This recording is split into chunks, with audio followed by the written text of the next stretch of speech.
Let's take a look at my newest shawl pattern for slip stitches and stripes called the Quirky Quintet shawl.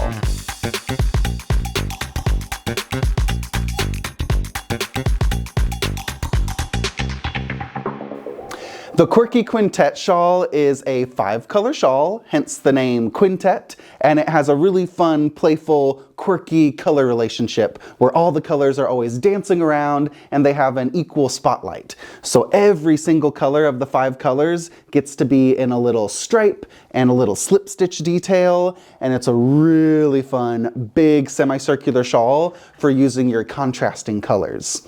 This is with fingering weight yarn, so if you're using a hand-dyed yarn like Mominoki, this is the neutral and gold shawl with Mominoki yarns. You're going to need just 1 skein of each color, 5 skeins, and that's going to give you a really big size. So this is knit top down from the top center, and you're increasing while playing with all these really fun slip stitches, and I just love the crispy effect with the little triangles, and there's some really easy sections too to break it up. So this Mominoki version was knitted with 5 shades, neutrals, and that marigold color pop. And the first color was marigold for color A.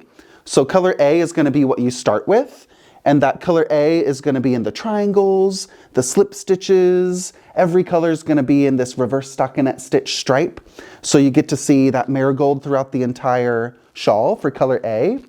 Color B is antique ivory. It's that light cream color. So you're going to see color B throughout the shawl, and it's going to be right before the border in that slip stitch section. Color C is the dark color, Mystic Forest. So if you want a similar version to mine, then start with your color pop as color A, your lightest color as color B, your darkest color as color C. So there's the darkest color throughout the shawl, and it's going to be right before the border, that stripe. And then color D, I used a little speckle. It was Starry Night. Do I have that? This one's similar. This one is a similar color. It has these little flashes of color, but Starry Night was a gray, and you're going to see that color D throughout the entire shawl, and color D is your border color. So if you're thinking about which color do you want to see for that chevron border, that's going to be color D. And then color E was Chestnut. It's this beautiful dark brown, and that's also every so often throughout the shawl, and I used my color E for the I-cord bind off. But you could use any color for that I-cord bind off. It's a really big size. You're going to use a lot of yarn, but you will have some leftovers. This is a Twisted Ambitions version. Twisted Ambitions yarn is hand-dyed in my home state of Oklahoma by Ross, and he makes really saturated semi-solids and some really intricately complex speckles. So this blue-green version, color A was my pop. This was called Dream from Twisted Ambitions. Drops of Jupiter was my lightest color for color B. And then Charred was a dark blue for color C. Jungle was this mossy green.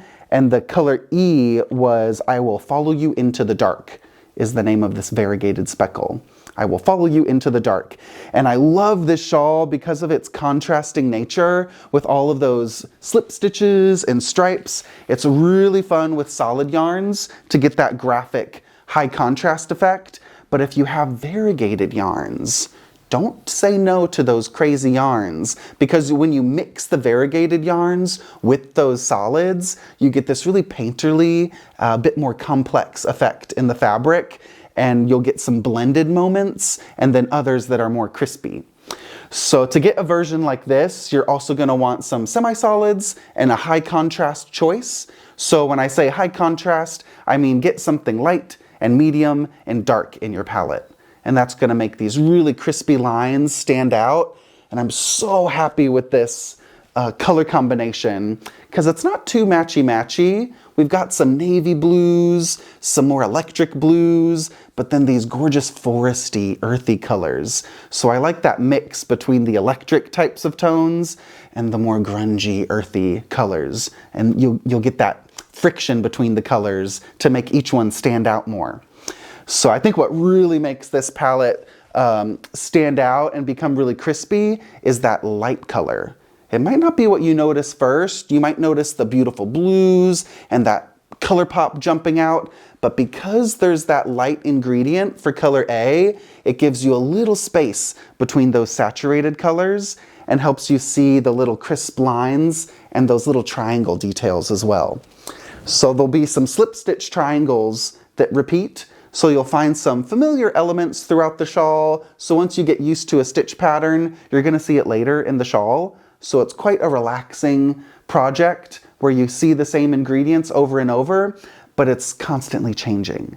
So if there's a section that's a little easy, or if you get a little bored with one section, you'll get electrified with a new slip stitch coming up soon. And then if you feel like you have to count a little too much during one section, they're all really easy sections. But if you're having to count your stitches a little more in one section with that knit 2, slip 2, knit 2, slip 2, then the following stripe is a mindless just knit the whole row, just purl the whole row. So I broke it up into a really nice rhythm for you so that when you're ever in the mood for something new, I give it to you and then you're looking forward to something else for the next section. I find that these types of sampler shawls are really motivating to knit because there's always something new to look forward to, and it's always a surprise to see how the colors lay out. But I'm just so happy with this Twisted Ambitions version. This is their sweet sock yarn that we just got at Stephen Penelope. It's a really crispy, beautiful, and drapey fingering weight wool. And I'm just so happy with those contrasting colors. I haven't knit this palette quite like this, and I want to explore more color combinations that mix your solid yarns with your variegated colors, because you just get this beautiful, unique, blended quality with that painterly variegated color. All right, let's go back to the Mominoki version and put some new color combinations together. So you might have some yarns in your stash, or you might see some of the kits at Stephen Penelope that we have for you, and then how to visualize what those colors are gonna look like together. So this is a good go-to combination when you have a favorite color of yours. Just mix it with some neutrals and it's always going to give you that elegant, sophisticated, eye-catching quality. And a reason that this jumps out so much is that high contrast choice. So you have something really light, something really dark for colors B and C, and your color A, you have a really bold pop, and then some medium colors to fill in the gaps. So get something light, medium, dark, and a little color pop, and that's going to be a surefire way that you'll have a beautiful shawl that you love. So this is a neutrals with a pop version, but what if you want to do, maybe we can do a blue-green version with Mominoki. I have all these beautiful blues and greens, but when you go towards like all your favorite colors, this is going to be more blendy because all these colors are quite saturated. So if you see a couple colors that are a little similar, like these two blues, maybe take one of them away so you don't get too repetitive. You only have 5 colors to choose, so make sure all 5 have a unique quality about them so that they can contribute something different to the palette. These two greens are also quite similar, so maybe I'll pick that favorite bright green. And then we need some contrast. So maybe something lighter, this would work. You could go really light like I did with a cream, and that'll give you the most striking graphic quality to the shawl. This is a little more subtle, and I'm feeling that with these colors, because they're all kind of smoky, and this is also a bit smoky, but still light. So this one's called Ashes. This is called Night Purple. This green is called Schwarzwald. That's German, I believe. I don't know if I'm saying that right, but that's what it looks like, Schwarzwald. And then this green is called Carry with a K. And then we need one more. Maybe we could do another pop. This blue could be nice. I mean, even a gold, maybe. I like that blue. Maybe this one, this turquoise. I'm feeling this. I like how that turquoise speaks to the green. There's no right or wrong. Just remember that whenever you're picking your colors, there's no perfect, no right or wrong palette. It's just whatever mood you're feeling, whatever your instincts are telling you. If you feel like it's too bright, then you could take away one color and maybe put even another neutral with it. I think that would be gorgeous, and that would make that green pop even more. So that would be a beautiful blue-green version. What could we do with the warm colors? I've got some reds and oranges. We could do this beautiful autumn colored palette. Oh, look at that with that orange speckle. Get a yellow, an orange, a rusty brown, a cream. And we could go extreme and get that high contrast with the dark. I think that would be really striking, because sometimes you'll see these two colors together. Sometimes you'll see those two next to each other.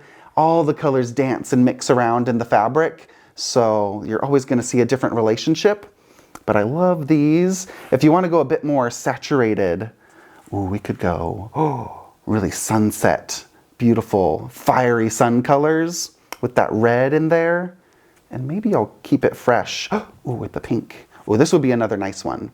So not quite as high contrast as that first option, but this will be a more fully saturated version. But you still will get some crisp lines because we have that light pinky color. This is called Chai, this powdery pink. This is called Brick, the orange. Saffron is the gold. This is Orange Cosmos, a really power punch orange, and Carmine Red. So lots of really beautiful semi-solids from Mominoki, and they all have that shadowy dimensional dye technique. So I always love working with Mominoki yarns, because no matter what kind of colors you put together, you could even mix your warms and cools.